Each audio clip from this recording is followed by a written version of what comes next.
Yes, you read the title correctly. I read about 100 books per year, and in today's video, I want to give you some actionable tips on how you can read more. I know a lot of people probably have more reading on their New Year's resolutions lists. I sure hope you do. Regardless of what your intent is, let's jump right in. Now, you're probably wondering how I read 100 books per year. That's like 2 books per week. It's an insane amount of reading.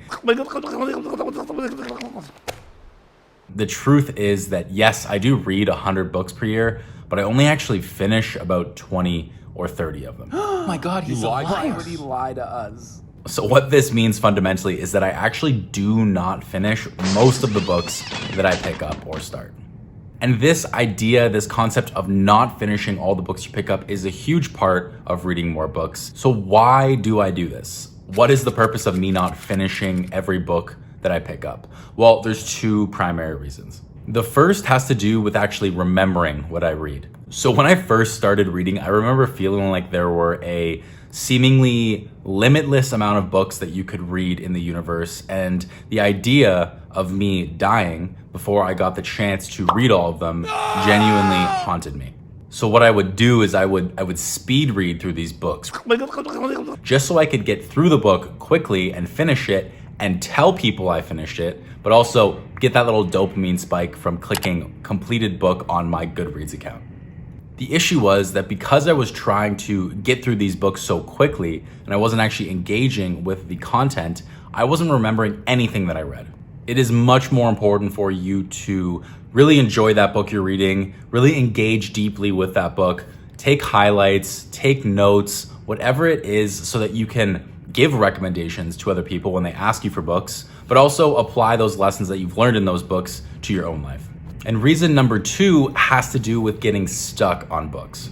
The truth is that 99.99% of all books that have ever existed are simply not worth reading. They're either not worth your time, they're not of interest to you, you're reading them at the wrong time. So forget the notion that you need to read every book you pick up, because most books aren't going to be for you. And because it took me so long to learn this, I used to get stuck on books all the time. I wouldn't want to start a new book until I'd finished the one that I was reading, even if I really, really hated the one I was reading at the moment. And I think this mindset had a lot to do with the way that I was actually buying books. So how it would go, and maybe this is familiar to you, is that I would see a book that I wanted to buy online or on a YouTube video. And so I would get really excited by those. I would drive over to the store. I would pick that book off the shelf. I would purchase it for $20, $30, $40 even. It was crazy expensive.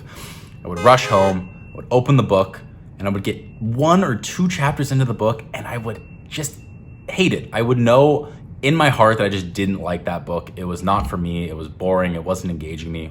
And so what I would do is I would actually just go and put that book down on my bedside table.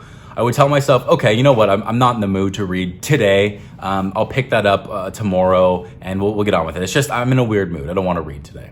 But what ends up happening, as you may know, is that when tomorrow comes and you're supposed to read that book, you're not reading that book. And you don't read it the next day or the next day after that. And you don't read it for weeks upon weeks upon weeks. And it sits there on your nightstand until eventually you are so defeated by that book, by the concept of you not being able to read that book, that you retire it. You take out the bookmark and you put it into the graveyard of books sitting on your bookshelf that are unfinished.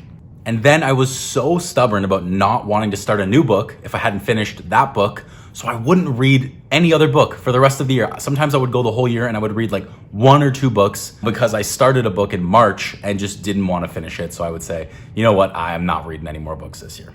And so now I want to give you a few actionable tips that you can implement into your life to actually allow you to read more books.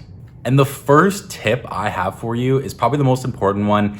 It is actually just buying an e-reader. I personally use a Kindle. These things are going to make you read so much more than you will ever realize. There's a few reasons for this. The first one is that the books on here are way cheaper. But the truth is there's no need for you to spend $30 or $40 on a book before you even read a page. With the Kindle, you can buy them for a fraction of the price. There's even websites you can honestly get them for free.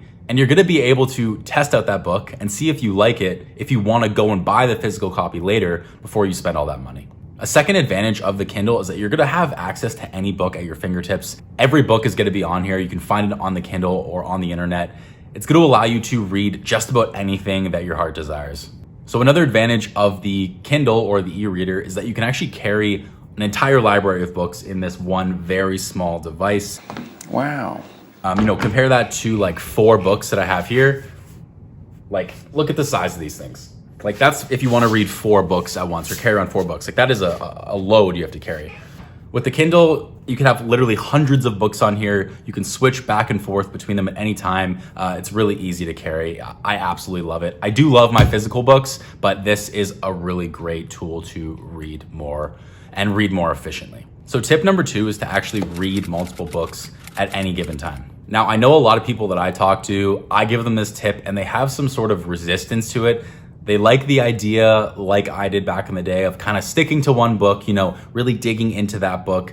But I can promise you, this is probably one of the single biggest tips that has helped me read more. The idea of reading more than one book at a time is that if you get bored of one book, right, you can just switch over to another book. What ended up happening back in the day was that if I got bored of the book that I was reading, I would just not read. But now what I can do is I can switch over to another book. Maybe I could switch over to another book or to another book. It doesn't really matter. I didn't get too caught up on which book I was reading. The important part was that I was reading. And when you're reading multiple books at once, you're going to read so much more. Tip number 3 is to stop reading books that bore you. This was one of the biggest roadblocks that was stopping me from reading more early in my reading career.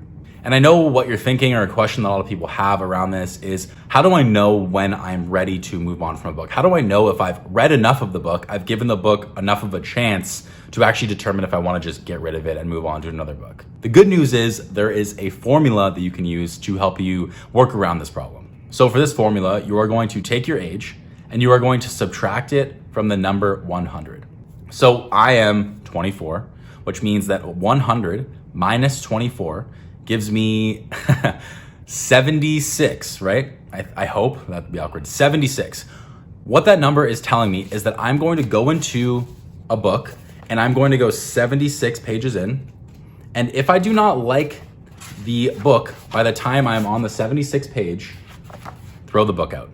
The idea behind this whole philosophy is that your time becomes more and more valuable as you age. So let's say you're 99 years old and you're reading books. 100 minus 99 years old, 1 page. If a book isn't going to capture your attention in the first page, move on from that book and go find one that does capture your attention, one that you're enjoying. And the 4th tip that I have is to just stop listening to what you should be reading or what you think you should be reading. There's a great saying that I believe is from Naval Ravikant. Essentially, it says, read what you love until you love to read. The idea here is that reading, the act of reading, is something that you really need to cultivate a love for. And I think that it's more important for you to just read anything and fall in love with that process than forcing yourself to read what you think you should read, what people think you should read, what society thinks you should read. Just read what you want to read. This also allows you to read across several genres, which is really great for a couple of reasons. I came up and I read a lot of self-help, self-development stuff. So I really stuck to that niche for a while, but recently I've kind of been expanding a little bit. I've read a lot of fiction. I forced myself to read books that I didn't really think would be, applicable to me. I've read books on how to write better fiction, on how to travel the world, on obscure philosophies.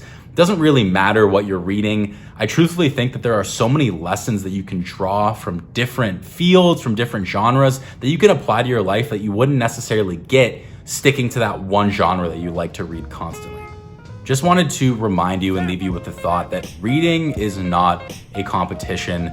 I know I used to view it that way, but the truth is, no one cares, and you should not be reading for others or to impress others. Really, you should just be reading to improve yourself or to get some enjoyment from something that isn't the TV or your cell phone. So I will leave you with that. These are just a few of the tips that have helped me personally become a better reader over the years. If you have any tips that I missed out on, let me know down in the comments. I would love to hear them. Maybe I'll make a video about them in the future. But until next time, thank you guys for watching. Make sure to subscribe to the channel if you haven't and like the video. It would mean a whole lot, but I will see you in the next one.